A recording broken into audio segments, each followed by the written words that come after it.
Magandang umaga po sa inyong lahat. Kumusta po ba kayo?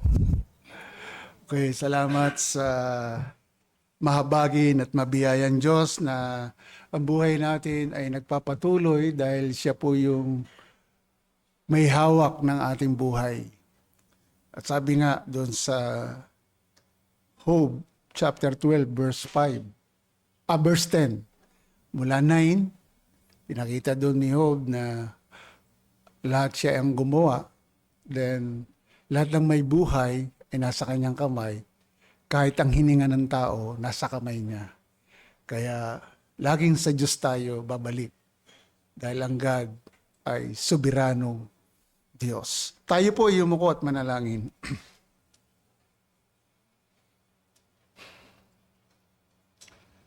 Muli po aming Ama, banal na Diyos, mabuting Diyos, napakabait na Diyos, na aming Ama, na kailanman ay hindi nagkulang sa amin. Kami ang nagkukulang sa inyo, pero kayo ay nananatiling tapat, laging nandyan sa panahon ng aming pangangailangan. Hindi lang sa aming panahon ng pangangailangan, sa lahat ng bagay, kayo ay nandiyan, nagmamasid sa lahat ng tao, at kitang-kita ninyo ang aming mga buhay. Bahagi po ng aming pagiging marupok, pagiging mahina, patawarin nyo kami dahil hanggang ngayon kami ay nakagagawa pa rin ng mga bagay na labag sa inyong kalooban. Ngunit dahil sa malaking biyayang dumating sa amin, ang aming Panginoong Jesucristo, siya po yung aming tagapagtanggol sa inyo, Ama, na kung saan kami nagiging marapat na sa pamamagitan niya, kami lagi po inyong pinapatawad. Marami pong salamat at bahagi po ng aming pagtatalakay ngayong umaga upang lalo namin kayong makilala ng lubusan, malalim na pagkakilala upang lalong mailagak namin ang aming pagtitiwala sa inyo. Tulungan niyo po kami sa aming tatalakayin ngayong umaga na kayo po ang manguna, kayo po ang magpala, at sa gabay ng Santong Espiritu, maunawaan po namin ito. At kami ay laging maibaba, at kayo po ang laging maitaas. Ito po aming dalangin sa pangalan ni Jesus. Amen. So, itutuloy po natin yung aklat ng Kolosas. At gusto ko i-recall yung pinaka-main theme ng aklat na ito ng Kolosas na the supreme sufficiency and lordship of Jesus Christ, ang pinakamataas, kasapatan at pagkapanginoon ni Jesucristo. Gaya ng tanong ko nung last Sunday afternoon service na gaano nga ba kakilala ang ating Panginoong Jesucristo. Sa mga nakaraang buwan, tinalakay natin nga po ito sa series natin, Kabanata, isa pa lang tayo. At loobin ng Diyos na ito po ay matapos natin habang sinusustain niya ang ating buhay. So, nahinto nga po ito dahil alam naman ninyo, nag-undergo ako ng chemotherapy. Salamat, naging successful po at ako po ay nakakatayo na sa inyo ngayong harapan. Mula verse 3 hanggang 14, tinalakay natin yung verse 3 to 5, naunawaan natin na nung unang marinig ang katotohanan, ang ebanghelyo ng taga-Kolosas, sina Pablo po ay lubos na nagpasalamat sa Diyos. Bakit po? Dahil sa kanilang pananampalataya at pag-ibig sa mga banal, sa mga mananampalataya. At alam natin sa konteksto ng Kolosas, ay may mga maling paniniwala at natalakay natin yan, yung pinaka-background. Mula verse 6 naman po, naunawaan natin na ang pananampalataya at pag-ibig ng mga kapatid na ito sa mga mananampalataya ay mas lalong nagbunga, lumago sa buong sanlibutan at ganoon din sa kanila. Mula ng araw nilang marinig at maunawa ng biyaya ng Diyos sa katotohanan, kumbaga, nagpatuloy po dito sina Pablo sa pananalangin. Tuwan-tuwa sina Pablo sa likod ng mga naglabasang mga aral that time. nagpatuloy sina Pablo sa pananalangin. Anong prayer niya? Mas lalo silang mapuno ng kaalaman at kalooban ng Panginoon. Para sa ano? Para sila po ay maging karapat-dapat at kalugod-lugod sa Diyos. At nakita rin natin sa verse 13 to 14, naintindihan natin na napalaya tayo sa kapangyarihan ni Satanas. Yan ang maliwanag po sa Biblia. Lahat ng wala kay Kristo ay nasa kapangyarihan ng kaaway. Tanggapin man o hindi, yun po ang totoo. Ngunit dahil kay Kristo, inilipat tayo sa kanyang kaharian. At last Sunday nga po, afternoon service, tinalakay yung verse 15 to 19. Natalakay doon sa panghapong pagsamba ang kasapatan ni Kristo para sa lahat ng bagay. Dahil si Kristo po ang larawan ng Diyos na hindi nakikita. Na siyang nagpakilala sa Diyos, panganay sa lahat ng nilalang, manlilikha at tagataguyod ng lahat ng bagay. Naintindihan din natin ang kasapatan ni Jesucristo bilang Pangulo ng katawan ng Iglesia. O ang Iglesia, siyang pasimula ang panganay mula sa mga patay. Na talakay natin, siya yung unang muling pagkabuhay. At nasa kanya nananahan ng kapuspusan, nananahan ng lahat ng kapuspusan. So, ngayong umaga, itutuloy natin yung verse 20 to 22. Pero meron akong gustong i-share tungkol doon sa reconciliation, pagkakasundo. Isang bisperas ng bagong taon sa Garrick Club ng London, ang British dramatist na si Frederick Lonsdale ay hiniling ni Seymour Hicks na makipagkasundo sa isang kapwa-miyembro. Bakit po? Nag-away ang dalawa noon at hindi na naibalik ang kanilang pagkakaibigan. Dapat, sabi ni Hicks kay Lonsdale, napakasamang maging hindi pala kaibigan sa ganung oras, sa New Year. Di ba? Lagi natin sinasabi, "Uy, New Year na, magbatian na naman yung may mga sama ng loob." Kasi hindi nga naman maganda na bagong taon ay may alitan. So, sabi ni Hicks, pumunta ka ngayon at batiin siya ng maligayang bagong taon. Kaya tumawid si Lonsdale sa isang room, sa silid, at kinausap ang kanyang kaaway. "I wish you a happy new year," sabi niya, pero isang beses lamang. So, nabanggit ko po ito, na-share ko po, isa sa terminong laging tumutugon sa bawat alitan ng magkaaway, ang salitang reconciliation. Napakaganda po nung salitang ito. Pagkakasundo.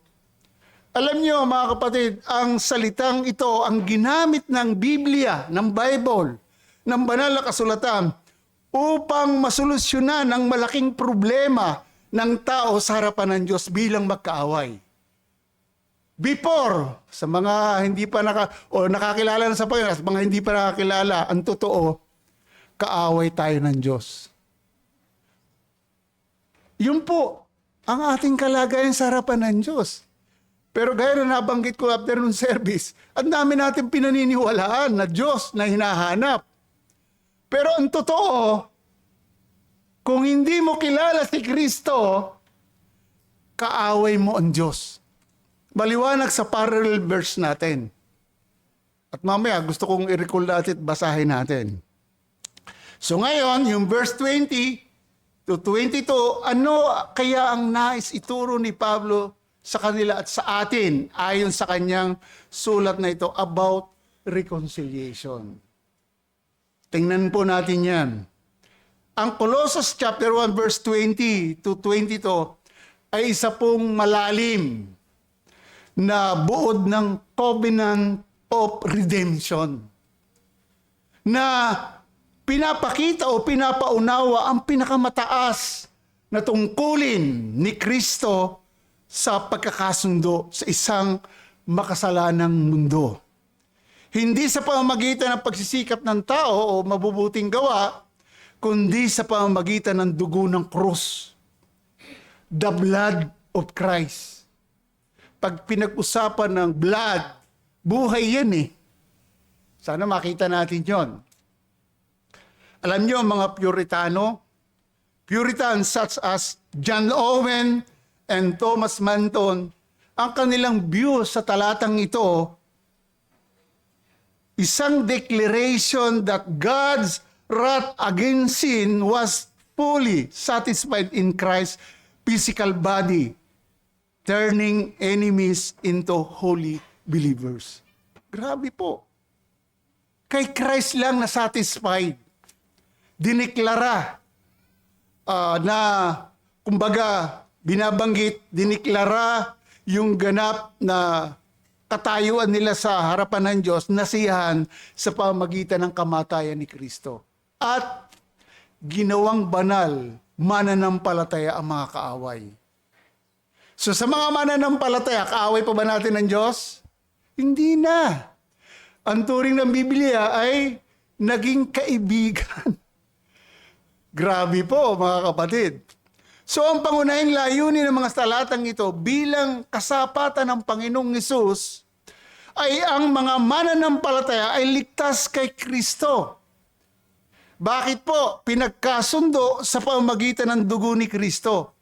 Sa kanyang pagtubos, sa pamamagitan ng kamatayan ni Kristo na naligtas ang mananampalataya, saan po naligtas? Sa walang hanggang kaparusahan. Alam nyo, bilang makasalanan, deserve tayong mapunta sa walang hanggang kaparusahan. But, the grace of God, through Jesus Christ, na-save tayo. Grabe po. Bakit natin po walang halaga yung pagtitipon ng mga banal, yung pagsamba? Lagi kong sinasabi, ang issue dito, buhay, pang-eternity, pang walang hanggan. So, mga kapatid, maunawaan natin ang verse 20 to 22 bilang isang glorious summary ng Ebanghelyo. Ang Diyos kay Kristo ay nagpasimula ng kapayapaan sa mga makasalanan sa pamamagitan ng substitutionary sacrifice. Kahalili. Bakit naging kahalili? Sino ba ang dapat parusahan? Tayo eh.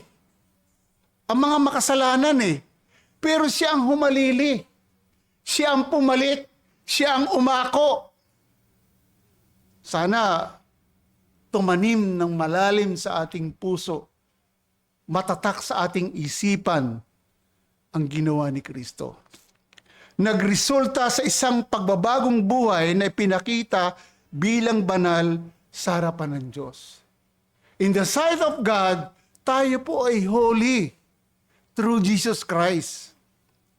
So ang ating katayong bilang sumampalataya sa kamatayan ni Kristo sa krus o bilang mananampalataya ay nakasisigurado, nakatitiyak tayo hindi sa pamamagitan ng ating sariling merito o gawa, kundi dahil tayo ay na kay Kristo. Yun po ang dapat nating maintindihan. Na nagbibigay sa atin ng kakayahang tumayong matatag sa pag-asa ng Ebanghelyo. Kaya tayo nakakapagpatuloy eh. Kanina sa ating call to worship, all things is vanity without Christ. Yun ang nakita ni Haring Solomon. Useless ang buhay kung walang Kristo. Lagi ko sinasabi sa mga nakakausap ko pag ako'y nag-i-encourage, pag kay Kristo ka, panalo ka. Pag nasa Diyos ka, lagi kang panalo. Hindi sa loto ha. Lagi kang panalo sa buhay. So, ang topic po natin, yan po, the sufficiency of Jesus Christ for reconciliation. Paano siya naging sapat sa pagkakasundo? So, tingnan natin, ang kasapatan ni Jesucristo para sa pagkakasundo. Ang summary ng ating mensahe ngayong umaga, ang kasapatan ni Kristo para sa pagkakasundo nang magkaaway sa pagitan ng taong makasalanan at sa banal na Diyos ay nangyari sa pamamagitan ng kamatayan ng kanyang anak sa krus na si Jesucristo.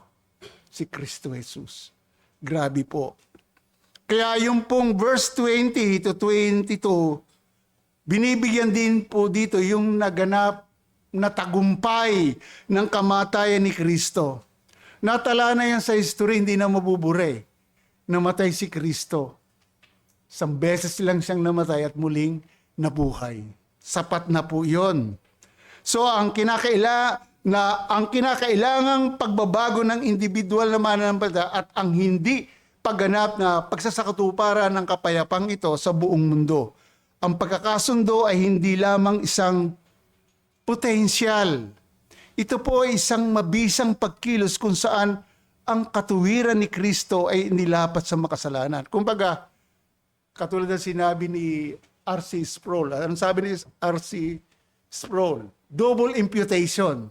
Ano yung double imputation?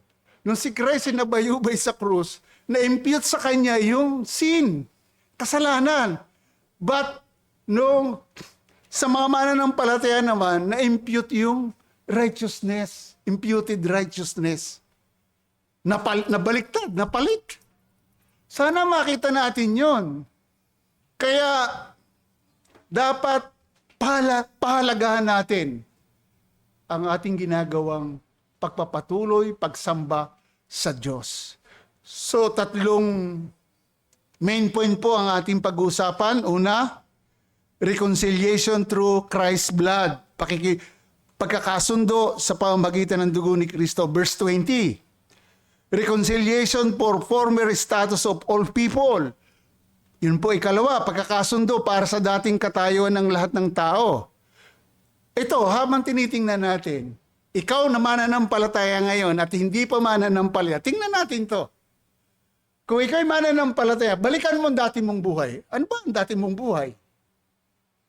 Tingnan natin kung paano tayo na-reconcile sa God.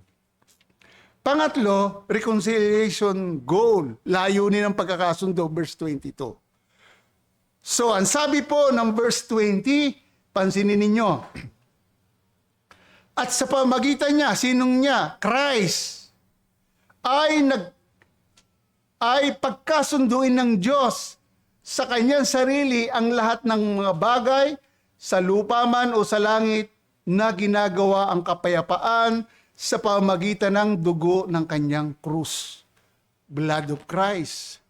So mga kapatid, yung po una, tingnan natin na ang dugo po ni Kristo ay naging posible ang kapayapaan sa pamamagitan ng pagbibigay kasiyahan sa puot at katarungan ng Diyos.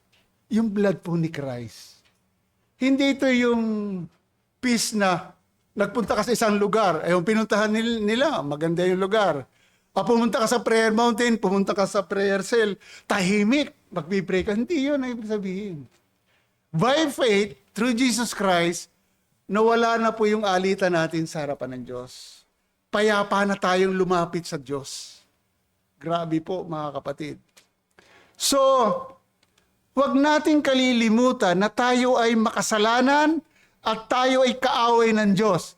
Idinidiin ko po ito para maintindihan natin, lalo nung wala kay Kristo. Kaaway tayo ng Diyos. Papalakas na naman. Puses. Hindi mga kapatid, yung po ang totoo eh. Alam nyo, naalala ko yung misis ko pag pinag-uusapan yung krus, yung ebanghelyo, siya po ay tumutulo ang luha. Kasi sabi niya sa akin pa, ang lalim ng dating sa akin ng kamatayan ni Kristo.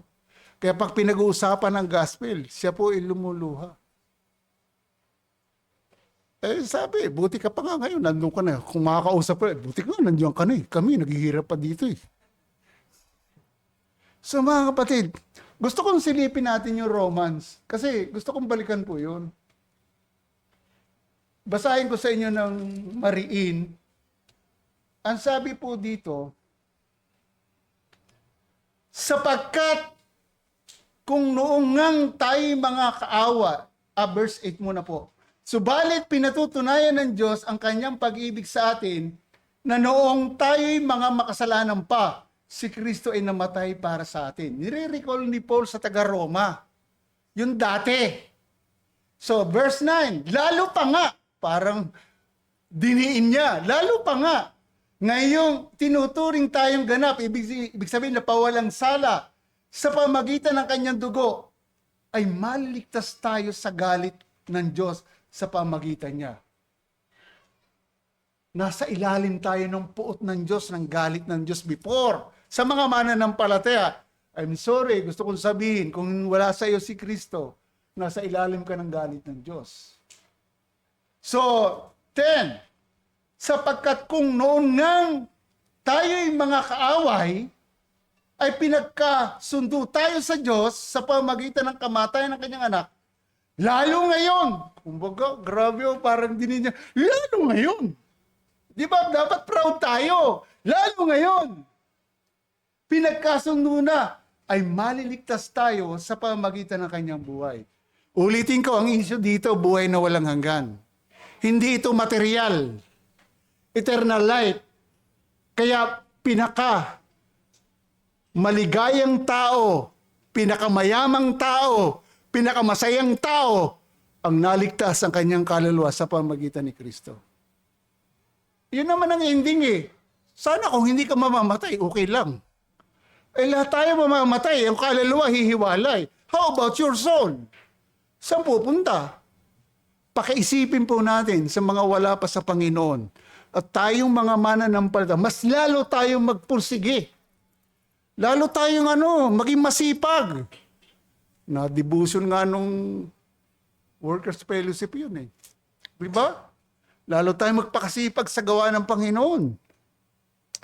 So, ang ating binasa sa Roma, ayon kay Pablo, kasiguruhan po ito ng isang mananampalataya bilang dating kaaway na pinagkasundo sa pamagitan ng kamatayan ni Kristo ay ligtas patungo sa walang hanggang buhay. Yun po eh. Sure po yun.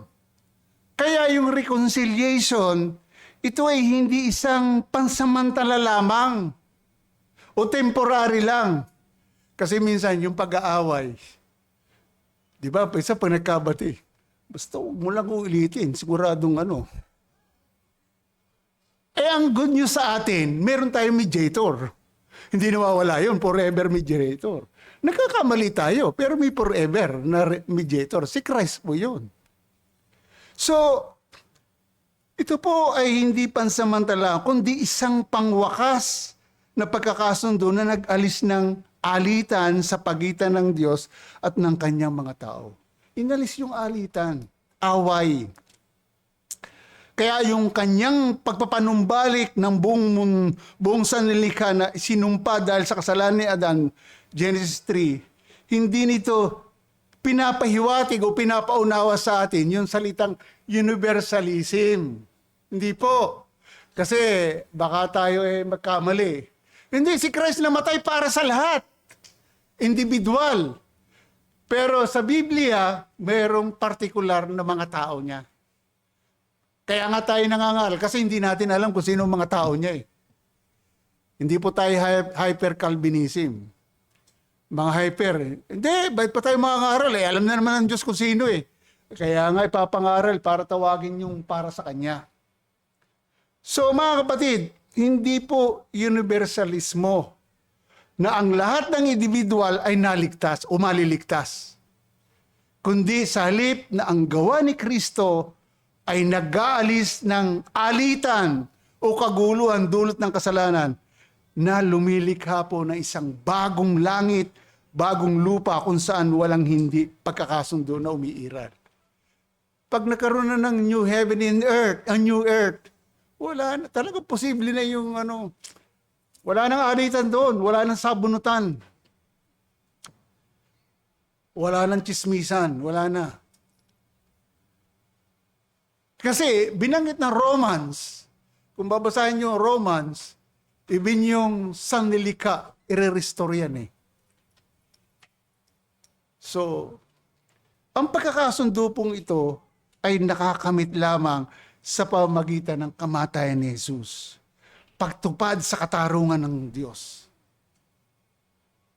Kumbaga si Christ ang nagpacify. Pacifier, kumbaga ganun. Pinapaglubag-loob. Sa isang salita, yung propitiation. Pagtubos. So, na si Kristo po, mga kapatid, tanging agent ng pagkakasundo tungo sa kapayapaan sa pamamagitan ng dugo ni Kristo. Ang dugo ng mga hayop, ginagawang dinugan ngayon. Pero kay Christ, grabe po. Precious blood ang pinantubos at pinambayad sa atin. So mga kapatid, napakahalaga ng blood ni Christ. Ito ay nagpapahiwatig na ang pakikipagpayapaan sa Diyos ay hindi nakukuha sa merito ng tao o mga gawa ng tao, kundi sa ganap na isakatuparan ng physical na kamatayan ni Jesus. Ang pagkakasundo ay nangyayari sa kanyang katawan sa pamagitan ng kanyang kamatayan. Pinapaunawa po sa atin, mga kapatid, na ang ibig sabihin nito ay ang physical katawan na kamatayan ni Jesus ay kailangan para sa kaligtasan. Kaya po siya nabayubay sa krus eh. Di ba si Peter, agresibo, hindi ka dapat pumunta sa Jerusalem. Anong sagot ni Christ? Lumayo ka, Satanas. Ang iniisip mo ay hindi sa Diyos, kundi isip ng tao. Plano na yan eh. Nangangailangan ito para sa paraan ng Diyos ang pananampalataya sa ginawa ni Kristo sa krus. Ang punto natin, ang Diyos ay hindi nakikipagkasundo sa atin. Take note po ha, ang Diyos ay hindi nakikipagkasundo sa atin. But, sa halip, sa pamamagitan ni Kristo, pinagkasundo tayo ng Diyos sa kanyang sarili. Ganun po kahalaga si Kristo. Siya ang kaisa-isang buktong na anak. Huwag na kayong mag-isip pa ng ibang Diyos. Si Christ lamang ang sinugo ng Ama. Dahil sa Kanya, nawala ang alitan. Pinagkasundo tayo ng Diyos sa Kanyang sarili. Through His blood of Christ. Kaya ang unang challenge, lubos tayong magpasalamat sa Diyos sa Kanyang biyaya at kahabagan. Inialay niya ang Kanyang buhay, ang kamatayan sa krus, ang dugo ni Kristo, ang pinangbayad o tumubos sa ating kalagayang makasalanan. Grabe po mga kapatid. Laging nababanggit ang pagkamakasalanan natin. Hindi tayo naging makasalanan dahil gumawa tayo ng mali. Kaya tayo gumagawa ng mali kasi likas na tayong makasalanan. From Adam. So yun po ang issue. Pangalawa, reconciliation for former status of all people. Ito, sabi ko kanina, balikan natin yung ating dating buhay. Lubos po ako nagpapasalamat kasi kung iisipin ko dati kong buhay, ay wala eh.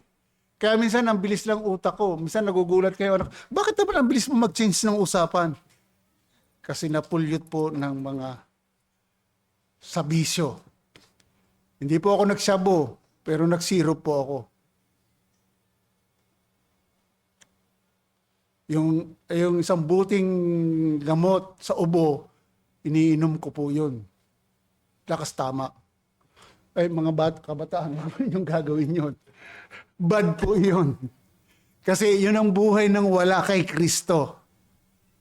Ngayon, dahil pag-uusapan natin yung dating kalagayan natin, i-recall natin kung paano tayo pinagkasundo ng Diyos. Na bago ang pakikipagkasundo, ang sangkatauhan po ay hindi lamang nakahiwalay, kundi mga kaaway ng Diyos sa kanilang mga isipan. Sa isipan pa lang, kaaway na tayo ng Diyos eh. Bakit ako sasamba? Puro naman sister, brother lang makikita dun. Sila ba, hindi nakakasala? Agad ganun ang punto eh. Wala naman perfecto eh. Ba't pa ako sasamba? Basta ako. Okay ako. Basta ako, wala akong kaaway. But by status, kaaway tayo ng Diyos. Sa isipan pa lang. Ng masasamang gawa ng masasamang gawain. Nagsasagawa ng masasamang gawain. Nabubuhay tayo ng walang Kristo. Yan po ang totoo. Walang Diyos. Walang pag-asa, walang pag-asa sa walang hanggang buhay. Gusto ko silipin natin ang Ephesians chapter 2. Bilisan lang po natin. Matagal naman po ang hapon eh.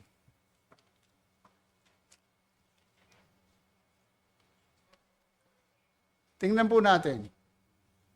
Ephesians chapter 2. Hirap po ako magbukas kasi manid po yung kamay ko. So pakinggan po ninyo. Tayo Gentiles. Sabi ng Gentiles, hindi tayo mga Hudyo. Ang sabi po dito sa verse 11 na Ephesians chapter 2, verse 11, kaya nga, kasi pinaliwanag na before ni Pablo, na tayo ay dating wala kay Kristo, kinahabagan lang tayo, biyaya ng Diyos. Kaya nga, alalahanin nyo na noong una, kayo mga hintil sa laman, tinatawag na di tuli ng mga tinatawag na tuli sa laman, mga Hudyo, na ginawa ng mga kamay ng tao. Na nang panahong yon, kayo ay walang Kristo. Paliwanag ha? Ano pa? Hiwalay sa pagiging mamamayan ng Israel at mga dayuhan sa mga tipan ng pangako. Walang pag-asa at walang Diyos sa sanlibutan. Subalit ngayon, ito na kay Kristo na. Subalit ngayon na kay Kristo Jesus, kayo noong una ay malayo, ay inilapit sa pamamagitan ng dugo ni Kristo. Diniscuss natin kanina. Blood of Christ. So yun, i-recall natin. So, yun po yung katayonan. Bago ang pagkakasundo, ang mga tao ay hindi lamang naliligaw, kundi mga kaaway ng Diyos at napupuot sa kanyang mga paraan dahil sa kanilang makasalanang kalikas. Alam nyo, pag sinabing napupuot sa kanyang paraan, likas tayong masuwayin. Di ba pag masuwayin ka, ano yung, kung sa literal na, may sama ka ng loob, kasi susundin. Pero, dahil sa pagiging makasalanan, masuwayin tayo. So, at noon, hindi natin kayang sumunod sa kautusan ng Diyos. Wala naman nakasunod ang perpekto, tama? Sabi ni James, nasunod mo yung siyam, nilabag mo yung isa, nilabag mong lahat. Kaya walang nakasunod. Pwedeng nagawa mo yung 6, pero yung 4,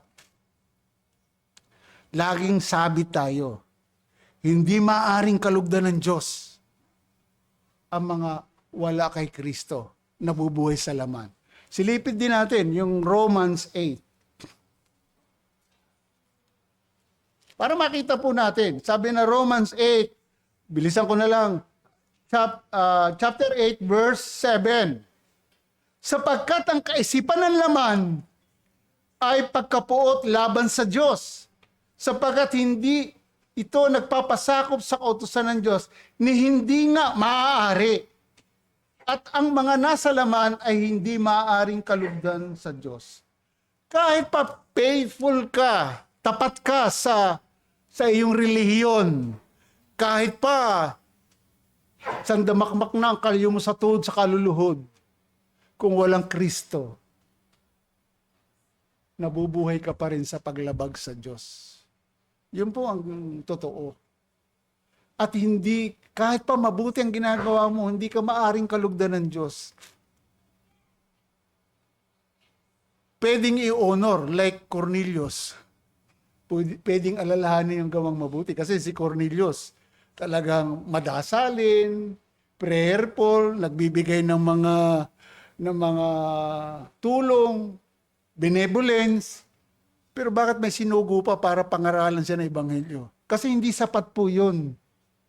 Hindi ka mapupunta sa langit dahil doon. So maliwanag po. Ang puot na ito ay nagpapakita sa masamang pag-uugali na pinipigilan ng katotohanan tungkol sa Diyos.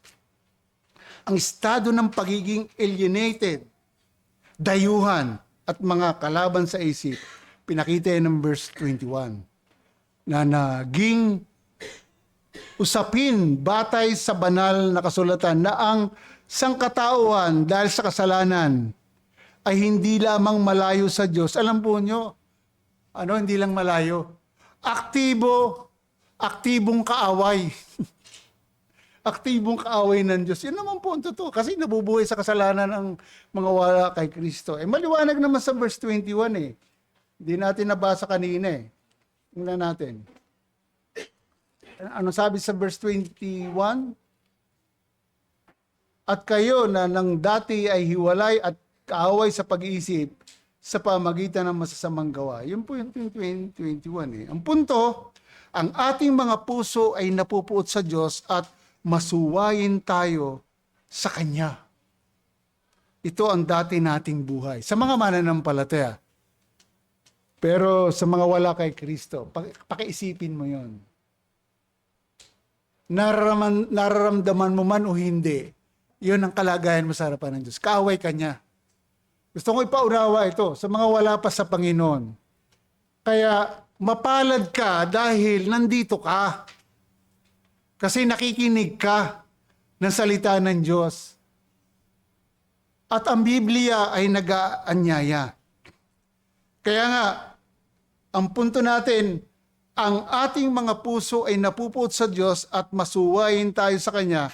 Ito ang dati nating buhay. Kaya ang challenge ko po, sa kalagayang walang Kristo, isang nasa ilalim ng puot ng Diyos, ang pagkakasundo bilang isang kinakailangang isang panig na aksyon na pinasimulan ng Diyos lamang sa pamamagitan ni Kristo. Sa lahat ng visitors natin, china-challenge ko, gaya ng ating tinatalakay, nasa ilalim ka ng galit ng Diyos. Wag naman niyo akong lapitan. Pag, grabe ka, pastor, magsalita ah. Maganda nga, lumapit ka sa akin eh. Ibig sabihin, inaamin mo talaga na ano. Hindi, yun po ang totoo eh. Di ba tayong lahat nasa ilalim ng galit ng Diyos, kaaway ng Diyos? Pero ang good news, namatay si Kristo at ang kanyang blood, ang kanyang kamatayan, yun ang susi para ma-reconcile tayo sa God. Napakainam noon. Imagine, source ng lahat ng bagay, sovereign God, may control ng lahat ng bagay, ipagkakasundo ka sa pamamagitan ni Kristo sa Kanya. Wow! Ang mga tao nga, tuwan-tuwa na pag nakita yung presidente. Malaman ko saan pupesto, yung mga sikat na artista, tuwan-tuwa. Ay, much more yung creator. Bagamat hindi natin nakikita, pero si Kristo ang larawan ng Diyos na hindi nakikita. Siya ang nagpakilala sa atin. At sinishare ko ngayon, siya ang mabuting balita ng kaligtasan. Sumampalataya ka sa Kanya. Hingin mo ang Kanyang awa. Pinakamahalaga, maligtas ang iyong kaluluwa. Nakatapos ka man o hindi ng pag-aaral, mayaman ka man o hindi, maliit man ang bahay mo. Minarikol lang ako sa kwentuhan namin, napakalaki ng bahay pero wala, pag hindi masaya ang pamilya, mas okay pa yung ano. Naalala ko ang tatay, naku, nakwento na naman. May bahay po kami na bahay na po namin ngayon, ipagawa na yun ang kapatid ko. Dati po kasi binaklas niya yung dating bahay. Gumawa siya ng temporary. Ang laging sabi niya pag may bumisita, hindi ko nga alam, naging permanente itong bahay na ito eh. Hindi na naipagawa eh. Pero siya po ay foreman, magaling gumawa, gumuguhit ng plano. Minsan ganun eh, no? Minsan magaling gumuhit ng plano, gumagawa ng bahay, pero yung bahay, hindi niya makumpuni. Kasi busy. So mga kapatid, napakainam na makilala natin ang Diyos. Pangatlo, reconciliation goal. Anong sabi sa 22? Ang ganda ng 22. Ay pinagkasundo niya ngayon sa kanyang katawan laman sa pamamagitan ng kamatayan upang kayo, ito yung purpose eh. Matapos may pagkasundo, ang purpose upang kayo'y iharap ng mga banal at walang dungis at walang kapintasan sa harapan niya. Dahil ang God ay holy. Kaya napakabuti ng Diyos eh. Paborito ko yung 1 John chapter 2, I think, kung hindi ako nagkakamali. Ang sabi ni John, sinusulat ko mga bagay na ito para hindi kayo magkasala. Yun ang desire ni John eh. Pero kung kayo magkasala, meron kayong advocator, tagapagtanggol, attorney. Bakit? Hindi masisira ang plano ng Diyos from eternity to eternity. Anong plano ng Diyos? Maging banal at walang kapintasan sa harapan niya. Pero habang tayo naglalakbay sa mundong ito, nadadapa tayo. Pero sinasalo tayo ni Christ, pinagtatanggol tayo sa Ama. Wow! Di ba natin naisip yon? Tapos minsan, sorry ha, hindi ko kayo pinapatamaan ha. Wala namang gumagawa. Kaya pagbutihin natin ang paglilingkod sa Panginoon. Hindi tayo maglilingkod para makumpleto ang ating salvation. Complete na by the work of Christ. Pero yun ang nagmumotivate sa atin na tayo maging masipag sa gawain ng Panginoon. Kasi yung tinalakay natin mula verse 15 to 19, siya ang unang muling pagkabuhay mula sa mga patay. Doon tayo nakaangkla ng ating pagpapatuloy. So, ang ultimate goal ay ang pagpapabanal at ang final, glorification ng mananampalataya. Pansinin niyo, ultimate goal, pagpapabanal, patuloy na sanctification. We are justified by faith alone kay Christ, but inilagay tayo sa pagpapabanal, sanctification, pinababanal tayo araw-araw. Sa pagpapabanal, ang Diyos ang gumagawa kasama na ating responsibilidad. Minsan nadadapa tayo, pero inaalalayan tayo ng biyaya ng Diyos. Ang daming kaparaanan, kaya tina-challenge tayo, bawat fellowship, at dalo kayo. Dumalo kayo sa singles. Mga kabata, meron tayong youth. Mga bata, mga anak ninyo, meron children ministry. Huwag niyong panghinayangan. Kasi minsan tayo mga magulang, tanggapin man natin o hindi, nagkukulang tayo sa mga anak sa pagtuturo ng salita ng Diyos.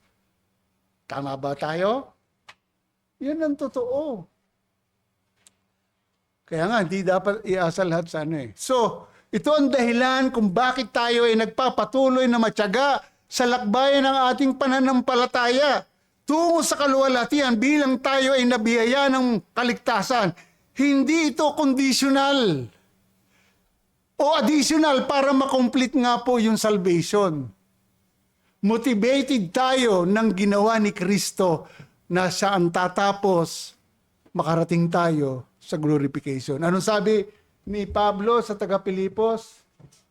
Ano yung kanta yan nung tayo charismatic? He who began a good works in you. Ang mabuting gawa sa atin, salvation. But tatapusin niya hanggang sa pagbabalik ni Kristo. Siya yung author and finisher ng ating faith. So, darating ang panahon na mararating natin ang kaluwalhatian sapagkat sa anumang sitwasyon ng buhay ngayon, nagkakaroon ng crisis, tumataas ang mga bilihin, anumang sitwasyon sa buhay, hindi mababago ang legal na katayuan natin sa harapan ng Diyos. Tandaan natin, God is sovereign.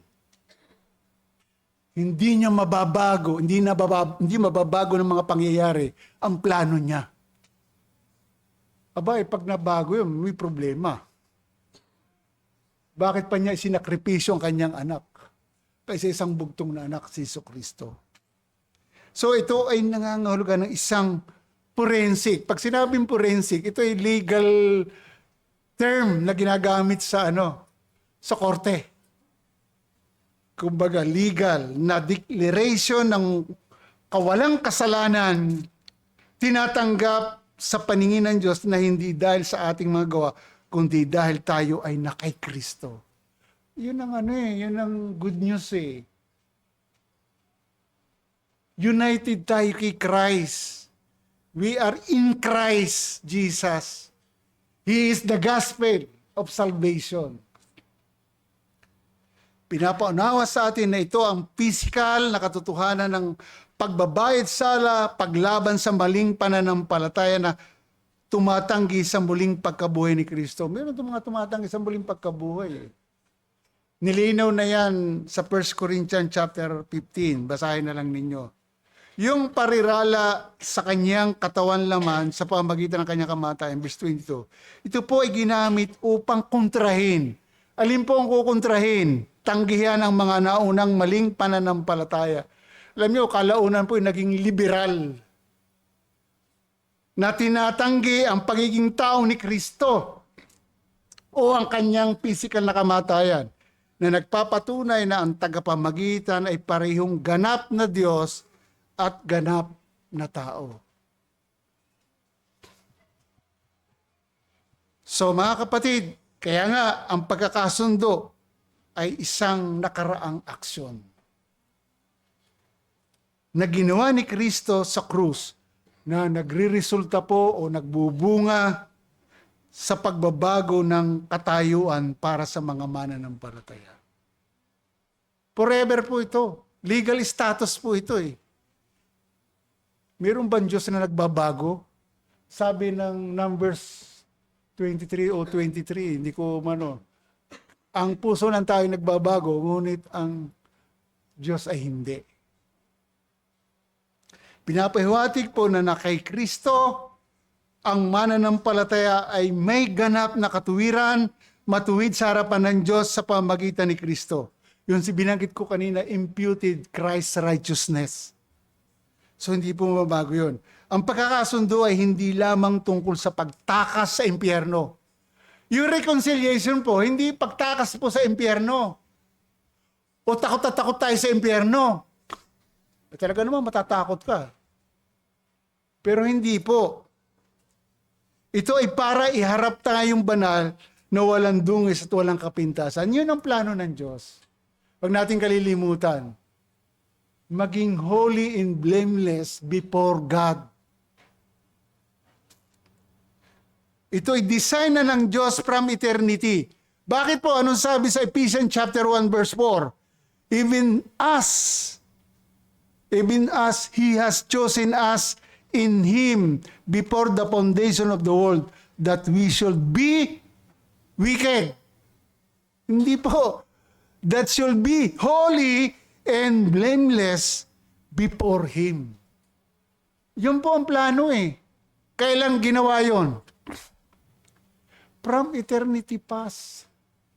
Di ba ang linaw? Ang layunin ay ang praktikal na pagpapakabanal, isang buhay na binago na nagpapasalamat para sa matinding katubusan natin sa dugo ni Kristo. Ito rin po ay isang paninindigan sa pagdating ng panahon sa pagiging perpekto sa harapan ng Diyos. Darating po yun eh. Pero habang nandito tayo, may indwelling sin.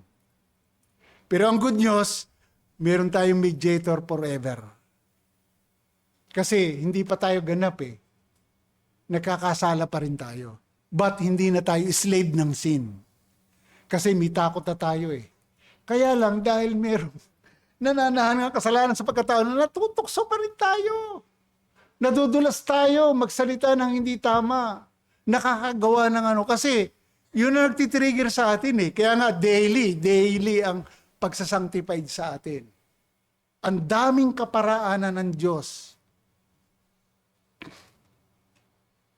So mga kapatid, at ito rin po ay nagpapasigla sa paghimok, kumbaga pag-anyaya para sa atin sa praktikal, personal na kabanalan sa pagpapatuloy. So ang punto, ang pagkakasundo ay nangyari sa kanyang katawan sa pamamagitan ng kanyang kamatayan na ang ibig sabihin nito ay ang physical katawan na kamatayan ni Jesus ay kailangan para sa kaligtasan. At tayo pagdating ng panahon, may harap sa Diyos ng walang dungis, walang batik. Yun ang laging mababasa nyo sa sulat ni Paul. Kasi Pablo, sa kahuling bahagi nito eh. Silipin na nga natin kung ako hindi nagkakamali.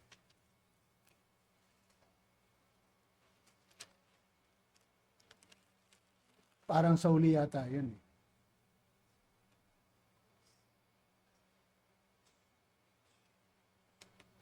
Ay, close. Dali lang po.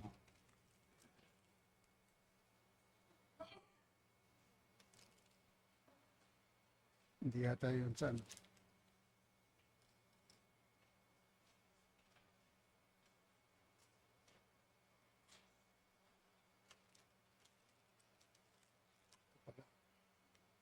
Sorry po. Hindi po makaramdam ang aking kamay kaya nahihirapan po ako.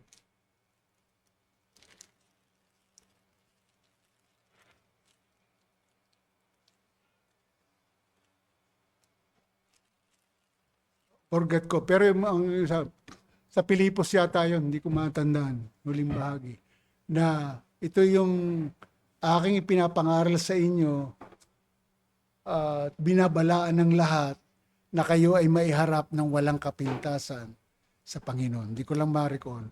So mga kapatid, yun po, sa ating pagtatapos at challenge, mga kapatid, ang ganap na kapangyarihan at kasapatan ni Kristo sa isang lubusan, buo at ganap na pagkakasundo na nagawa sa pamagitan ng kanyang physical na kamatayan sa krus, ay dapat nating maunawaan ito. Ano po ito? Ang pagkakasundo, reconciliation na ito ay initiative ng God. Hindi ng sino mang tao kagagawan natin o kagagawan ng pastor. Inisyatibo ito ng God.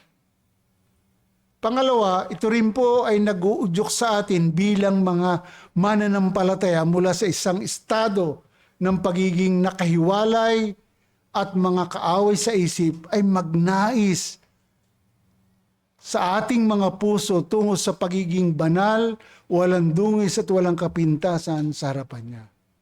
Kaya mga kapatid, ito pa rin ang dapat nating maunawaan, ang pagkakasundo na naganap 2,000 years na nakalilipas sa pamagitan ng kamatayan ni Kristo at ang pagkakasundo ay inilapat sa mga individual nung tayo po'y sumampalataya at naniwala sa ating Panginoong Kristo. Pinananatili na ang cross ay hindi lamang isang posibilidad, kundi isang ligtas na transaksyon. Yun po ang dapat nating maintindihan. So, mga kapatid, ang layunin ng radical na pagkakasundo na ito ay ang pagbabagong anyo ng mananampalataya na nagre-resulta sa isang banal na buhay at isang paninindigan na walang kapintasan sa paningin ng Diyos. Yan po ang pinaka-ultimate goal. Maiharap tayo ng banal at walang kapintasan sa Diyos. Sabi po ni John Bunyan, 1688, was a 17th century English writer, Baptist preacher, and Puritan, best known for authoring the influential Christian allegory, The Pilgrim's Progress. Ito po yung sabi niya. Si Bunyan, bilang isang Puritan, ay nakita ang pagkakasundo na ito bilang isang hindi mapaglabanan na tawag ng banal na espiritu para sa mga hinirang na nagre-resulta ng isang malalim pangmatagalang kapayapaan sa Diyos. Forever. Grabe po. Kaya, huwag tayo magmalaki kung bakit tayo nakakapagpatuloy. Because of Christ. Because of His grace. Kaya tayo tumatayo. Kasi iniligtas na tayo ng Diyos. Pero kailangan nating magpatuloy. So mga kapatid, bilang mananampalataya, mamotivate tayo na ang legal na pagkakasundo natin ay gawa ng Diyos. Declaration niya yon. Hindi ng sino mang tao at hindi sa pamagitan ng ating mabuting gawa. Kaya magpatuloy tayo. Isipin natin ang dating pagkatao natin na binago, na reconcile tayo sa Diyos at ang ultimate goal tungo sa glorification ay maging banal at walang kapintasan sa Kanya. Sa mga wala pa sa Panginoon, pakiisipin po ninyo ang inyong nadinig. Enemy tayo ng Diyos kung wala tayo kay Kristo. Lumapit tayo kay Kristo, Siya'y nag-aanyaya. Ang laging sabi ng Biblia, sumampalataya kay Kristo sa ginawa sa krus. Nag-aanyaya siya sa sino mang napapagal. Kaya minsan ang mga taong wala kay Kristo, pagal na pagal yan, litong-lito. Humahanap yan sa mundo ng mga kaginhawaan, kapayapaan, lugar, etc. Kasi walang Kristo. Kapag na kay Kristo ka, sulit ka. Dapat dumalo ka lagi sa Christ Redeemed Church. So, nag-promote pa. Di po, saan mang lugar na pwede kang makinig ng scripture, magpatuloy ka. So, pagpalain tayo ng Diyos sa kanyang kalawalatian at karangalan, tayo po'y manalangin. Ama, salamat po sa umagang ito na pinagkaloob niyo sa amin, sa mga buhay na salita mo na nagpaalala sa amin na dati naming kalagayan na hiwalay kami sa inyo, kay Kristo, wala kaming pag-asa sa mga pangako. Pero salamat dahil kay Kristo, dugo ni Kristo bilang kaaway, kami po ay pinagkasundo sa inyong sarili sa pamamagitan ng kamatayan ni Kristo. Kaya marami pong salamat. Tulungan niyo po ang mga kapatid namin o kaibigan na wala pa sa inyo. Kayo po ang kumilos sa kanilang mga buhay. Patuloy niyo po silang pangunahan at makatagpo ang biyayang kaligtasan na inyong kaloob sa pamamagitan ni Kristo, sa pamamagitan ng pananampalataya at pagsisisi sa kasalanan. Salamat po sa umagang ito. Purihin po kayo. Ito po ang aming dalangin sa pangalan ni Jesus. Amen.